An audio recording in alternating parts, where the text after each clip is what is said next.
कर्ज को ख़त्म कैसे करें। इस वीडियो में अगर आप आ गए हैं तो ये वीडियो एक तरीके से पूरा एक सेशन होने वाला है। मतलब हम बात करेंगे कैसे आपके ऊपर कर्ज धीरे धीरे होता चला जाता है और अगर वो हो गया है तो उसको जड़ से ख़त्म कैसे करें।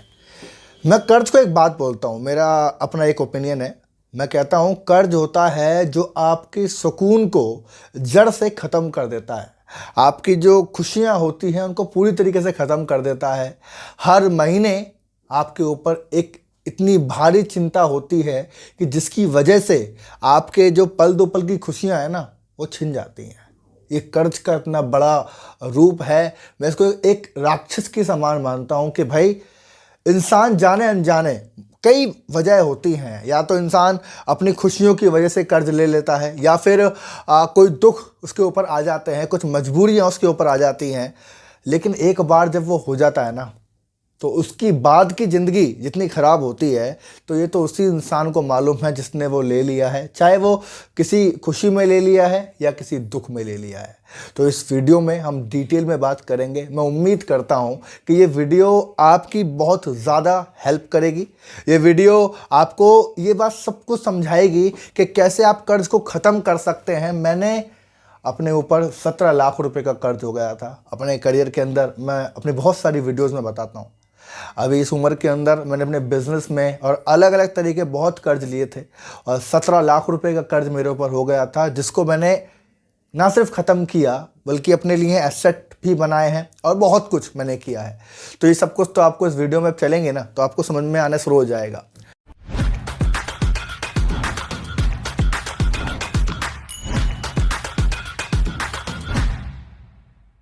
मेरा नाम है Ankit Saini, I am sales and business coach. अगर आप बिजनेस की, फाइनेंस की बहुत सारी वीडियो लगातार देखते हैं, आप इसको समझते हैं और आप अगर और देखना चाहते हैं एक नई एनर्जी के साथ, तो चैनल को सब्सक्राइब कर लीजिए अभी के अभी और नोटिफिकेशन को ऑन कर दीजिए।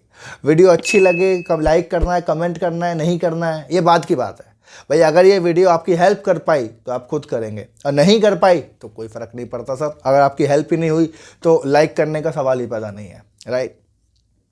तो सबसे पहले हम ये समझना चाहते हैं कि कर्ज एक्चुअल में किस तरीके से काम करता है। मेरा पर्सनल मानना है कि कर्ज दो तरह का होता है। दो तरह से हम कर्ज के जाल में फंसते हैं। पहला, एक कर्ज होता है जो कि दुख देने वाला कर्ज होता है। मतलब कि आपने ले तो लिया, किसी वजह से कोई भी बात रही, आपने ले तो लिया, लेकिन बाद में आपको सिर्फ दुख के अलावा कुछ और नहीं बचा। आपको टेंशन रहा, आपको डिप्रेशन रहा, आपको लोगों के सामने हाथ फैलाने में मजबूर कर दिया उसने, इतने बुरे काम किए जो आपने कभी चाहे भी नहीं थे। तो एक कर्ज तो ये वाला होता है, अभी बात करेंगे, है ना। और दूसरा कर्ज वो होता है जो आपको सुख देता है। मतलब ऐसा कर्ज जो आपकी संपत्ति बढ़ाता है, ऐसा कर्ज जो आपको सुकून देता है, ऐसा कर्ज जिसको लेने के बाद आपको अपने ऊपर और घमंड हो जाता है कि अरे मैंने ज़िंदगी का बहुत बढ़िया ये काम किया है ना। दोनों अलग अलग होते हैं। तो पहला जो होता है, मैं मानता हूँ इस तरीके से कि देखो, या तो आपने दिखावे की ज़िंदगी के चक्कर में, मतलब दिखावे के चक्कर में कर्ज ले डाला, गाड़ी ले ली, है ना। ऑफिस में 4 लोगों के पास गाड़ी है, अपने को बड़ी शर्म महसूस होती है, बड़ी शर्मिंदगी में यार जाना पड़ता है, तो आपने दिखावे के चक्कर में गाड़ी ले ली। अभी नहीं थी हैसियत, मैं कड़वे शब्द बोलूँगा मुझे माफ़ करना, है ना। अभी हैसियत नहीं थी कि 10 लाख रुपए की गाड़ी लें, है ना। अभी सेकेंड हैंड से काम चला सकते थे या बाइक और मेट्रो से काम हो सकता था, अभी हो सकता था, लेकिन दिखावे के चक्कर में 10 लाख रुपए का कर्ज अपने ऊपर लिया, ठीक है। या तो घर ले लिया। अब मैं घर भी कर्ज में मानता हूँ, घर भी दुख देने वाला ही होता है जब तक कि आपकी हैसियत नहीं है। मैं आपको बताता हूँ, मैं दिल्ली में रहता हूँ, आपको मालूम है हमारे यहाँ पर जो बड़े बड़े, आपको मालूम है जगह कम है दिल्ली के अंदर, तो फ्लैट्स ले लेते हैं लोग। फ्लैट अपना एक कमरा ले लिया, उसमें ले लिया। उनकी कमाई जब 30-40 हज़ार महीने की हुई, 30 या 40 हज़ार रुपये महीने की उनकी कमाई हुई, तो वो तुरंत फ्लैट लेने चले आते हैं। उनके दिमाग की एक भावना होती है कि भैया ये जो मैं कर्ज है ना, मतलब ये जो किराया मैं दे रहा हूँ, ये किराया तो मालिक के पास जा रहा है, इसका तो मुझे कुछ फ़ायदा ही नहीं है, तो इससे बेहतर मैं अपना घर ले लूँ, कम से कम जीवन में कुछ ना कुछ तो मैं कमा ही लूँगा। इस चक्कर में 30-40 हज़ार रुपये तनख्वाह इसकी हुई नहीं और ये 20 लाख रुपये का, 25 लाख रुपये का जाके कर्ज लेगा। तो आप बताओ ये दुख का कारण है या नहीं है। मैं आपको सच बता रहा हूँ, ये दुख का कारण है या नहीं है। ये कितना भारी हो सकता है आपको मालूम है। आपने आज के चलते, मैं इस बात को समझता हूँ कि भाई घर ज़रूरी है, लेकिन आज किसी एक चीज़ के चलते किसी भी चीज़ के चलते आपने 25 लाख रुपए का कर्ज ले लिया, जिसको आपको 25 साल तक ही देना है, ये कौन सा सही डिसीजन था? अभी मेरे एक दोस्त हैं, मतलब क्लोज नहीं है लेकिन जानकारी में भी दोस्त बने, तो वो HDFC के अंदर, बैंक के अंदर काम करते हैं। पिछले 7 सालों से उस काम उसमें हैं, लगभग 7 साल उनको हो चुके हैं और वो उसके अंदर काम कर रहे हैं। वो बताते हैं कि मैं दूसरे राज्य से आया हूँ, मतलब काफ़ी 7 साल हो गए मुझे स्ट्रगल करते हुए बैंकिंग लाइन के अंदर अपने, और हुआ क्या, अब मेरी तनख्वाह लगभग 60-70 हज़ार रुपये महीने की हो गई है, और मैं कुछ ऊपर से भी पैसा कमा लेता हूँ, रेफर का उसमें बहुत सारे सिस्टम होते हैं, प्राइवेट बैंक है ना। तो मैंने अपने लिए एक फ़्लैट ख़रीदा है, मेरे पास आता है न्योता कि भाई मैंने एक फ़्लैट ख़रीदा है, तुम आओ और वहाँ पे मतलब उद्घाटन है। मैंने कहा ठीक है जी। अब मैं गया तो मैंने देखा बहुत बढ़िया सोसाइटी के अंदर, गेटेड सोसाइटी है, स्विमिंग पूल है और मंदिर है, वहाँ पार्क है, वहाँ मार्केट है, खुद का शॉपिंग मॉल है। ये मैं नहीं कह रहा हूँ, ये वो कह रहे हैं कि यहाँ पे इतनी सारी फैसिलिटीज़ है ना, जिसके चक्कर में मैंने यहाँ पे फ्लैट लिया है। और इस फ्लैट की कीमत कितनी है? 65 लाख रुपए, 65 लैक्स। मैंने कहा लिया कैसे? बोले 12-15 लाख रुपए दे दिए थे, उसके बाद 50 लाख रुपए का उस पर लोन हो गया है। अरे एक बात बताओ, ये मूर्ख वाली बात है ना, ये कितनी बेवकूफ़ी भरी बात है। 50 लाख रुपए का कर्ज लिया तुमने एक नौकरी के चलते। मानता हूँ 7 साल हो गए तुम्हें उस काम के अंदर, मानता हूँ, बिल्कुल मानता हूँ, लेकिन हर महीने की 50-60 हज़ार रुपये EMI भरना, ये कहाँ का सही डिसीजन है? कितने बार महीने में जाओगे स्विमिंग पूल में नहाने के लिए जो आपके सोसाइटी के अंदर है? या कितनी बार आप पूजा पाठ करोगे ना, प्राइवेट नौकरी के अंदर हो तुम? कहाँ से हो पाएगा वो चीज़? तो ऐसा कर्ज जिसको आप बेसमझी से ले लेते हैं, जो आपको बाद में दुख ही दुख देने वाला है, गाड़ी ले ली, ट्रैवल कर लिया। आजकल देखो लोन, एक तो मुझे समझ में नहीं आता है बैंक किस तरीके से काम कर रहे हैं, पता नहीं किस तरीके से लोन मिल रहे हैं। आपकी इच्छा है ट्रैवल करने की, हाँ जी, ट्रैवल करने की इच्छा है, लोन मिल जाएगा और जाके घूम जाओ। क्या फ़ायदा से घूमने का? 4 दिन की खुशी है, उसके बाद वो कर्ज ही देना है। क्रेडिट कार्ड ले लेते हैं लोग, 70-80 हज़ार 1 लाख रुपए की लिमिट होती है। साले को जब तक पूरा ख़त्म नहीं हो जाता वो, तब तक उसको यूज करते रहते हैं। घर का राशन भी कर्ज में आ रहा है। कहाँ का सही डिसीजन है? इसको बोलते हैं दर्द देने वाला कर्ज। या तो आप इस कर्ज में फंस चुके हो जिसकी वजह से आप इस वीडियो को देख रहे हैं, या फिर एक दूसरा कर्ज है, और वो कर्ज तो इस वीडियो को देखने का कोई मतलब नहीं बनता, और उसको मैं बोलता हूँ जो सुकून देता है। ये कर्ज कौन से है जी? बिजनेस के लिए कर्ज ले लिया आपने। आपको कोई बिजनेस करना था, 4-5-10 लाख रुपए का बिजनेस था, आपने कहीं से कर्ज लिया और आप बिजनेस चला रहे हैं। आपने कोई एसेट ले लिया, आपने कोई शॉप ले ली, दुकान ले ली कि भाई यहाँ सस्ते दुकान मुझे मिल रही थी, लोन का जुगाड़ था, तो 10,000 रुपये की मेरी या 20,000 रुपये की मेरी किस्त बन रही और 15,000 रुपये का मुझे किराया आता है। बढ़िया डिसीजन है। आपने कोई लैंड ले लिया, कोई अच्छी लोकेशन है, भैया ये लोकेशन बढ़ने वाली है, ये जगह बहुत अच्छी होने वाली है, और मैंने तुरंत वहाँ पे कर्ज ले लिया, ये बहुत अच्छा डिसीजन है ना। आपने स्टॉक मार्केट में लगा दिया, आपने बहुत सारी चीज़ें लॉन्ग टर्म में एसेट सोच लिया तो ले डाला, तो ये कर्ज तो बढ़िया है। क्योंकि मान के चलो आपके ऊपर 20-25-30 हज़ार रुपये अगर EMI है तो आधा तो रेंट आ रहा है उसका, या अगर रेंट नहीं भी आ रहा है तो आने वाले 5-10 साल के अंदर बहुत बड़े लेवल में वो आपको रिटर्न देने वाली है। तो ये कर्ज बढ़िया है। लेकिन जो पहले वाला कर्ज है वो क्या है जी, वो बताओ। मैंने अपने लिए कर्ज लिया, मैं आपको बताता हूँ। मेरे ऊपर 17 लाख रुपए का कर्ज था, और वो कर्ज मैंने किस लिए लिया? एक बार मैं काम नहीं कर रहा था कुछ भी, अपना घर छोड़ के आ गया बड़े शहर में रहने के लिए, 2-2.5 साल तक का भयंकर किराया का कर्ज मेरे पे चढ़ गया, तो वो मैंने 2.5-3 लाख रुपए वहाँ पे कर दिए। दिखावे के चक्कर में आज से 3 साल पहले एक बाइक खरीद ली, सेकेंड हैंड बाइक खरीदी थी 30,000 रुपये की, मुझे याद है। लेकिन 4 दिन बाद ही उसको बेच के 1.5 लाख रुपये की बाइक खरीद लाया मैं, दिखावे के चक्कर में सिर्फ कि यार वो नहीं रख रही है। वो 25-30 हज़ार रुपये की वाली बाइक बेची और 1 लाख रुपये का कर्ज लिया। एक बात बताता हूँ आपको, जो दिखावे का कर्ज होता है, जो दर्द देने वाला कर्ज होता है, इसका सुकून आपको बस पहली किस्त तक ही रहता है। जब तक पहली किस्त आपकी नहीं गई है ना, तब तक तो आपको बड़ा सुकून रहेगा, और उसके बाद तो बस ऊपर वाला ही मालिक है। उसके बाद तो आपका खून और पसीने को वो निचोड़ देंगे, और तब जाके आपको वो सुकून देने वाला है।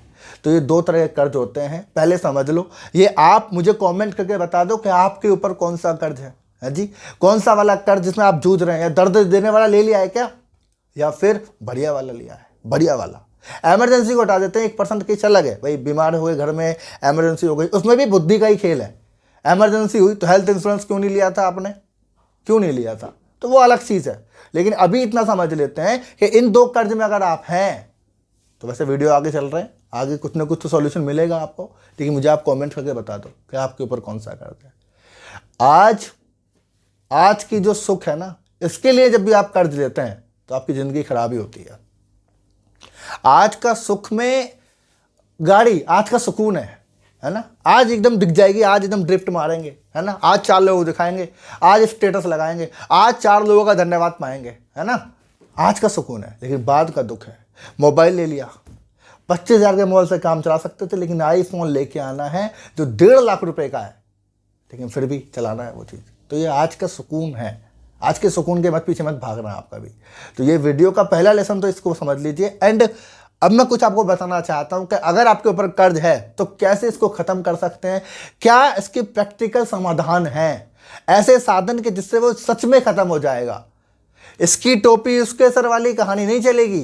इधर से कर्ज लिया, उसके 4 कॉल आए, उसने 4 बात कह दी तो इधर से लेके उसको दे दिया, ऐसे नहीं चलेगा। इसकी टोपी उसके सर नहीं चलेगी। यहाँ पे कर्ज है, ये जिंदगी खराब हो जाएगी आपकी। 5 साल अगर आपने किसी चीज के लिए कर्ज ले लिया, 5 साल, तो 5 साल अपनी आप गुलामी करेंगे उस बैंक की, उस चीज की जो आपने लिया है। इस बात को ध्यान रखिएगा। तो यहाँ पे इसकी टोपी उसके सर नहीं चलेगी। सबसे पहली चीज, अगर आपको इस कर्ज को खत्म करना है तो सबसे पहले पता लगाओ कि कर्ज है कितना आपके पास। मैं देखता हूं 90% लोग डरते हैं, वो डरते हैं, उनको डर लगता है इस बात को लिखने में कि कितना कर्ज है मेरे ऊपर। वो ऊपरी बात करेंगे, ऊपरी मतलब कैसे, मेरी 10 किस्त रह गई है भैया, बस मेरी 15 किस्त रह गई है अभी, हैं, अरे इसका तो बहुत छोटा सा कर्ज है, दे ही दूंगा मैं। ना ना ना, ये नहीं चलेगा, बिल्कुल नहीं चलेगा ये। सबसे पहले ये बात लिखो, अपने ऊपर लिखो कि कितना कर्ज है आपके पास। किसी दोस्त का 2,000 रुपये लिया था, मानता हूं दोस्त है, लेकिन देना तो है, किसी चीज के लिए तो लिया था, कोई उम्मीद से लिया था ना, तो उसे लिखो कि 2,000 रुपये का कर्ज है। गाड़ी का 4 लाख रुपए का कर्ज है अभी, एक घर का 16 लाख रुपए का कर्ज है अभी, या किसी इमरजेंसी में 3 लाख रुपए का कर्ज है अभी मेरे ऊपर। सब लिखो, एक बार लिखो, पहले लिखो, ताकि ये आंख आपकी दुखें, आपकी सर की नस आपकी भारी पड़ जाए, आपको साला माइग्रेन हो जाए, है ना, इतना दर्द आपके अंदर होना चाहिए। लेकिन अपने आप को सुकून मत दो, अभी लिखो। उस टाइम पे लिया था ना, वो जल्दबाजी में ले लिया था, दिखावे के चक्कर में उसको हटाते हैं, लेकिन अभी लिखो कितना कर्ज है आपके ऊपर। लिख दिया, इसको लिखना है प्रॉपर, है ना। दूसरा, कौन सा कर्ज ज्यादा भारी है, इसका पता लगाओ। ये पता लगाना बेहद जरूरी है, क्योंकि एक बार अगर ये पता लग गया कि मेरे ऊपर ये वाला कर्ज है भाई साहब, और ये वाला कर्ज बहुत भारी है, इसकी किस्त कम, मतलब इसका जो कहते हैं ना, जो इंटरेस्ट है वो ज्यादा जा रहा है, तो उसको लिखो। क्रेडिट कार्ड डबल का कर्जा हो जाता है 1 महीने बाद उसके अंदर, है ना। सुकून में, या कहते हैं ना प्रमोशन के चलते आप ले तो लेते हैं 50 दिन के लिए, भैया पैसा मैं कभी भी यूज कर सकता हूं। अभी क्या बोल रहे हो अपने आप को, क्या बोल रहे हो। मेरे पास हर दूसरे दिन कॉल आते हैं, क्रेडिट कार्ड ले लो सर, आपकी लिमिट बढ़िया है, क्रेडिट कार्ड ले लो आप, ये 50 दिन तक आपको कोई इंटरेस्ट नहीं देना। अभी क्या कह रहे हो तुम, 50,000 रुपये की लिमिट दे रहे हो ना मुझे, तो क्यों ना मैं 50,000 रुपये का इमरजेंसी फंड बना के रख दूं। 50,000 रुपये थोड़े कमा के एक गुल्लक में गिर देता हूं ना, ये बढ़िया आइडिया है मेरे लिए। क्यों, सही है ना आइडिया। 50,000 रुपये का कर्ज लेना चाहते हैं आप बैंक से क्रेडिट कार्ड के रूप में, तो 50,000 रुपये किसी जगह सेव कर दो अपने लिए कि वो भी क्रेडिट कार्ड है। जब आपको जरूरत पड़ेगी 20,000 रुपये की निकाल लेना, और बिना इंटरेस्ट के उसके अंदर डाल देना, कोई दिक्कत नहीं है, डाल देना उसके अंदर। तो ऐसी बुद्धि क्यों नहीं लगा रहे हम लोग, क्यों ऐसा दिमाग नहीं लगा रहे हैं, क्यों कर्ज के चक्कर में, क्यों उस मायाजाल के अंदर है। शौक बन गया है, ट्रेंड बन गया है कि क्रेडिट कार्ड है मेरे पास। सबसे भारी कर्ज है क्रेडिट कार्ड, समझ रहे हैं। तो उसको लिखो पहले कि कौन सा कर्ज आपके ऊपर ज्यादा भारी है। गाड़ी ले लिया है, ITR नहीं था आपके पास, ITR नहीं था, सेविंग्स प्लान नहीं थे, कोई बढ़िया चीज नहीं थी, और दिखावे में गाड़ी ले लिया, 15% का इंटरेस्ट रेट लगा रखा है उसमें, देखा आपने इसको, भारी है। लिखो, कोई ले लिया आपने मार्केट से, पैसा आपको चाहिए था 2-2.5 लाख रुपए इमरजेंसी में, आपने ले लिया इमरजेंसी में 2 लाख रुपए, 5 लाख रुपए, जो 3% 4% के ऊपर है, कितना हो गया आपको आइडिया, 36% हो गया सालाना, 36 40, ये ज्यादा परसेंट है। लिखो कितना भारी है। ये जरूरी है या नहीं है, आप मुझे इतना बताओ खाली। जरूरी है तो लिखो, बहुत जरूरी है। पहले लिखो कितना कर्ज है, फिर लिखो कौन सा कर्ज ज्यादा भारी है, ज्यादा दुख दे रहा है, और उसके बाद एक चीज समझो, बहुत ज़रूरी चीज़ बता रहा हूँ आपको, और वो है अपने खर्च को संभालो। कमाते तो होगे ना कहीं से तो कमाते ही होगे, तो अपने खर्च को संभालो। कितना खर्च कर रहे हो? महीने का 25,000 रुपये आप कमा रहे हैं और खर्चा अगर 30,000 है तो कर्ज नहीं जाएगा कभी, ये कभी नहीं जाएगा। अगर लग रहा है कि जब किस्त है धीरे धीरे चला ही जाएगा, अरे जिस दिन काम बंद हुआ बर्बाद हो जाओगे। इस बात को याद रखना, जिस दिन भी काम बंद हुआ बर्बाद हो जाओगे पूरी तरीके से। इसीलिए अपने खर्च को संभालो। अगर 25,000 रुपये कमाते हो तो खर्चा 15,000 लेके आओ और 10,000 रुपये की सेविंग करो। ये 10,000 रुपये कहाँ जाएगा? ये कर्ज को तेजी से भरने में जाएगा। अगर 25,000 है तो भैया अपना खर्चा कम करो। ऐसा मत समझो कि गाड़ी की किस्त तो चल रही है ना, 5 साल तक जाएगी आराम से, तो क्या दिक्कत है, देते रहेंगे। अभी बीच में क्या करते हैं, चलो शॉपिंग कराते हैं 10,000 रुपये की, चलो एक ट्रिप मार आते हैं, कहीं बाहर घुमाते हैं, है ना। ऐसा अभी यार महीने में 4 बार रेस्टोरेंट और पार्टी करना ज़रूरी है। कार की किस्त तो जानी है, वो तो लिखित है, निश्चित है, उसमें कोई फर्क नहीं पड़ता। ऐसा नहीं, दुख में जीवन जीना है। अगर ऐसी सोच है तो ये वीडियो देखने का कोई फायदा नहीं है। इस वीडियो को अभी स्किप कर दो और मेरे चैनल को अनसब्सक्राइब कर दो, क्योंकि मैं तो ऐसे ही बात करता हूँ और ऐसे ही आपको सिखाने की कोशिश करता हूँ। तो अगर ये माइंडसेट आराम से चला जाएगा यार, तो क्या फायदा से वीडियो देखने का, क्या फायदा, क्या मतलब बनता है इसका, राइट। तो खर्च को संभालो, फालतू खर्च नहीं, पैसे को बचाने की संभावना लेके आओ। बचाओ पैसे को, बहुत ज़रूरी है। और आगे अगर और कुछ इसको चाहते हो जल्दी खत्म हो जाए थोड़ा, तो कमाई बढ़ाओ, कमाई के साधन बढ़ाओ। एक बार देखो कि कैसे आपकी कमाई बढ़ सकती है। अपनी योग्यताओं बढ़ाओ, अपनी दिमाग लगाओ कि कहाँ से कैसे मैं अपनी कमाई को बढ़ा सकता हूँ। अगर मैं आज 25,000 रुपये कमाता हूँ तो क्या 2-2.5 घंटे काम करके मैं अपनी कमाई के 5,000 10,000 और बढ़ा सकता हूँ? क्या ऐसा होना संभव है कि मैं थोड़ी सी कमाई और बढ़ा लूँ अपनी? तो दिमाग लगाओ, अलग अलग कमाई बढ़ाओ, सीखो। मैं आपको बताता हूँ, जब मैंने अपना शुरू किया था मेरे ऊपर 17 लाख रुपए का कर्ज हो गया था। मैं आपको ओपनली बता रहा हूँ। और वो कर्ज कैसे हुआ था, बहुत बुरी कहानी है, मैं याद भी नहीं करना चाहता उस चीज़ को, है ना, लेकिन वो कर्ज हो गया था। उसके बाद भाई साहब मैं कोचिंग बिजनेस के अंदर था, मेरे को ट्रेनिंग करना आता था। मैंने दिन रात काम किया, मैंने फ्रीलांसिंग करी, मैंने लोगों को कोच किया। मैं पहले 100 लोगों के सामने ट्रेनिंग करता था। मेरे एक एटीट्यूड था कि 100 लोग होंगे तभी ट्रेनिंग करूँगा, वरना नहीं करूँगा। लेकिन जब समझ में आया कि कर्ज खत्म करना है, इस दुख को हटाना है अपने ऊपर से, तो जब 10 लोग मेरे सामने आते थे तब भी ट्रेनिंग करता था, 2 लोग आते थे तब भी ट्रेनिंग करता था। सुबह से लेकर शाम तक बोलता था, ट्रेनिंग करता था, सिखाता था, सुबह से लेकर शाम तक। जो मुझे आता था मैंने मेहनत करी, दिन रात एक किए, और जितना मुझे आता था मैंने सीखा, समझा और उसको ख़त्म किया। मुझे याद है 1.5 साल लगा मुझे, 1.5 साल पूरा, लगभग 18 महीने मेरी जी जान कितने पानी खून पसीना मिल गया था। मेरे हाथों से मेरी कमाई जा रही थी, और वो किस चीज़ की वजह से? जो साला बेवकूफ़ी की वजह से कर्ज लिए थे मैंने, वो बेवकूफ़ी की वजह से। लेकिन 1.5 साल के अंदर मैंने 17 लाख के कर्ज को ना सिर्फ ख़त्म किया, अपने लिए अलग अलग बिजनेस शुरू किए, एमरजेंसी फंड बनाए, स्टॉक मार्केट में इन्वेस्टमेंट किया, SIP करी, LIC करी, हर वो चीज़ कर दी मैंने उसके बाद कि आज मुझे दिक्कत नहीं आती। और ऊपर वाले ने चाहा अगर कोई बड़ी प्रॉब्लम नहीं हुई तो शायद आने वाले समय में अब आएगी भी नहीं। तो आपको ख़त्म करना है अपना कर्ज, और ऐसी भावना बनानी है कि इसको ख़त्म करना है।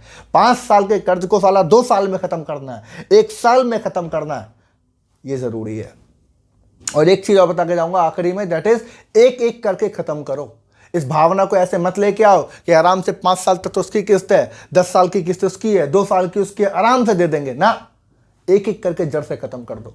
अगर क्रेडिट कार्ड का कर्ज आपके ऊपर हो चुका है 1 लाख रुपए, पहले इसको खत्म करो और दोबारा छूना मत इसको। गाड़ी ले ली है, कोई बात नहीं, 5 लाख का कर्ज आपके ऊपर हो गया है, कैसे भी कमाओ, मेहनत करो, बचत करो, उसको खत्म कर दो, एक एक करके खत्म कर दो। फिर घर को खत्म करो, घर का कर्ज पूरा हटा दो। फिर उसके बाद कहीं से इमरजेंसी फैला था उसको खत्म कर दो। हर जगह से जितना भी कर्ज आपने लिया है एक एक करके उसको खत्म कर दो। लेकिन इसके साधन दोस्त यही हैं। मैं आपको अटल सच्चाई बता रहा हूं।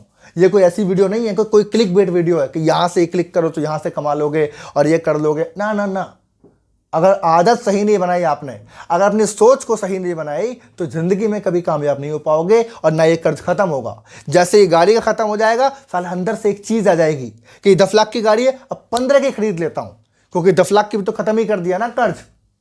ये मत लाना, इसको मत लाना बिल्कुल भी। तो सबसे पहले चीज, अपना खर्च को संभालो, कर्ज को लिखो, कौन सा कर्ज भारी है, कमाओ और भरो। ये आपके अंदर की भावना है।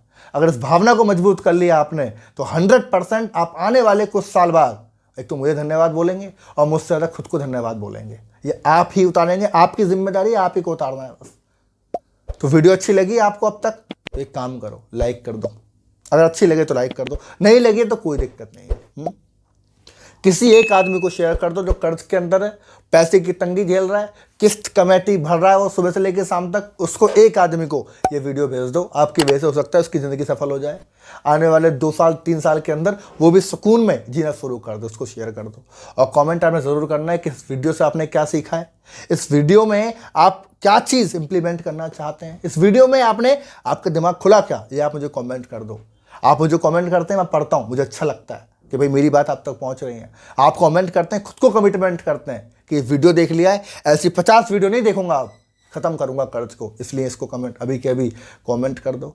सब्सक्राइब आपने पहले ही कर लिया है। मिलेंगे अगली वीडियो में। रोज़ शाम को 7 बजे हम फाइनेंस की एक ज़बरदस्त वीडियो लेके आते हैं इस चैनल के ऊपर, तो नोटिफिकेशन को ऑन ज़रूर कर लेना। अगली वीडियो में मिलेंगे एक शानदार टॉपिक के साथ। एंड तब तक के लिए wish you all the best.